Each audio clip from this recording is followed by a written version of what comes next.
Hello everyone, welcome back to another video. I want to talk to you about four main subjects tonight. The first one is the horrors that were uncovered following Israel's withdrawal from Al-Shifa Hospital. The second thing that I want to talk to you about is Benjamin Netanyahu and Israel banning Al-Jazeera and potentially other news networks from reporting from Israel. The third thing that I wanted to talk to you about is the protests in Israel that are linked with Netanyahu's decision to ban the heads of the Mossad and the Shabak from reaching a deal when it comes to the negotiations. And the fourth thing that I wanted to talk to you about is the assassination, another assassination of a senior figure in the Quds force that belongs to the Iranian Revolutionary Guards Corps in Syria by Israel. I'm going to start off with Al-Shifa Hospital. So Al-Shifa Hospital has been besieged for 2 weeks. Israel finally withdrew from the compound and its surroundings, and the horrors are slowly but surely being uncovered bit by bit. The initial numbers that we're getting are alarming. 400 bodies, some of them were handcuffed, decomposed in the building and outside of it, completely destroyed and burnt, many missing people, many missing bodies. Now, what people need to know about Al-Shifa Hospital, this is a medical complex. This is not just one hospital. It's a combination of hospitals in one medical complex that has been established since 1946 and is the most important one in Palestine, the last functioning one in the northern part of Gaza, and the most important hospital in Gaza altogether. Israel, due to the operation, they said that some of the resistance leadership were in the hospital, which is a complete lie and fabrication. The people who were inside of the hospital are civilians, most of them.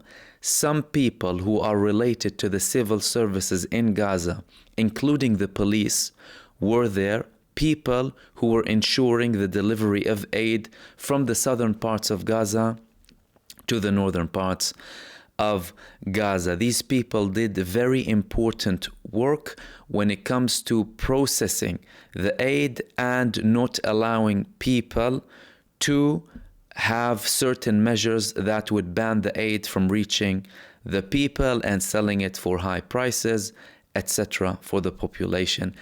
The majority of the people are not even linked to the civil services, but are civilians. We spoke about many different stories from people who survived the massacre, including one witness who survived this horror, who claimed that 150 people, he said that 150 people were dragged from northern parts of Gaza, put on the first floor in the hospital, and were mass executed. All of them he managed to survive. We heard rape stories about pregnant women who were forced to be raped when their family members, including men, were watching, and the Israeli soldiers were threatening them with death if they closed their eyes. They forced them to witness the rape of a pregnant woman, in one case 5 months pregnant. Imagine what level are we talking about, alongside other horrors that are just being unraveled by the minute. The total death toll is at least 400 people, and Israel made it completely dysfunctional. This is just another proof that Israel's aim in Gaza is genocide, pure genocide. They don't want any lifeline in Gaza. They destroyed all functioning lifelines in Gaza. People have no water, no food, nothing at all. They want to commit an ethnic cleansing campaign, and the world is watching it happen. The second thing that I want to talk to you about, Israel has long been talking against news networks like Al-Jazeera and Al-Mayadeen.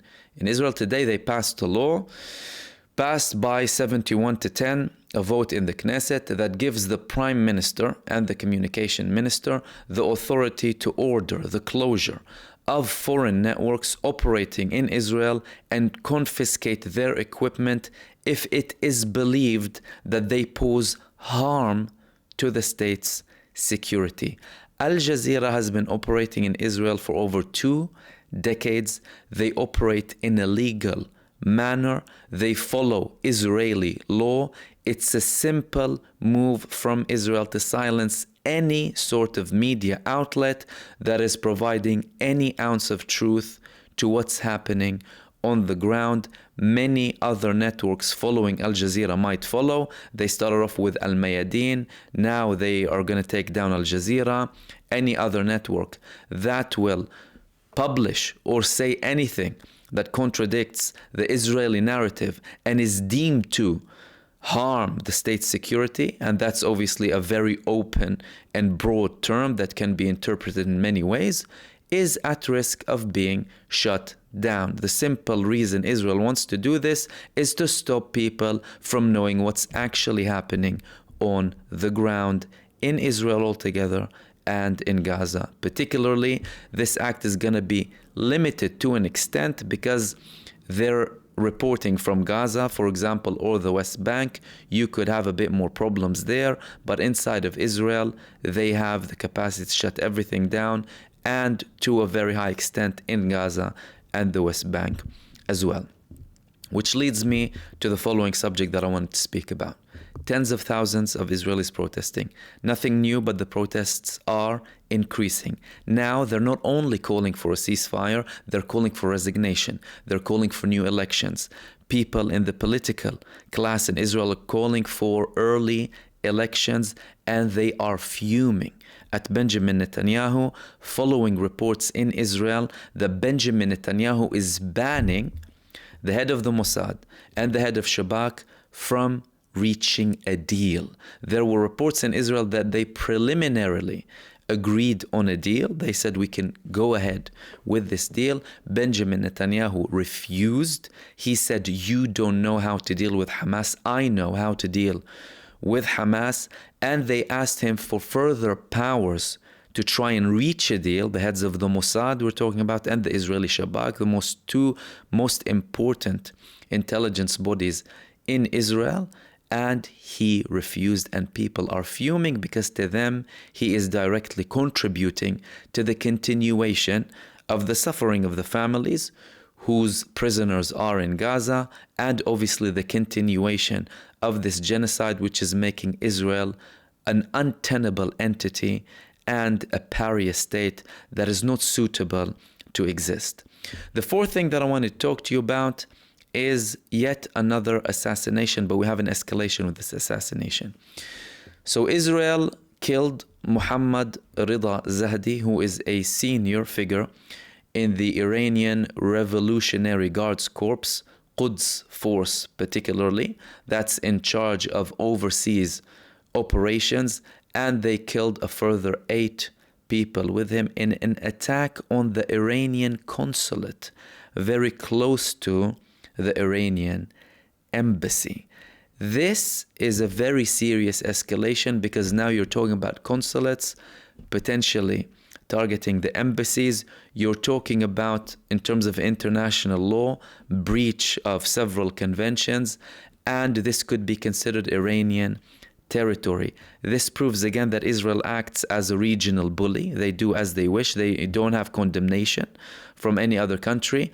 But this could lead to a fierce and non-conventional Iranian response this time. So far, Iran has been supporting its allies in their attacks against Israel, but they refrained from directly hitting Israel or targeting them in a way that is directly linked to Iran as a state. We could see a change of scene at the moment. These were the main things that I wanted to talk to you about.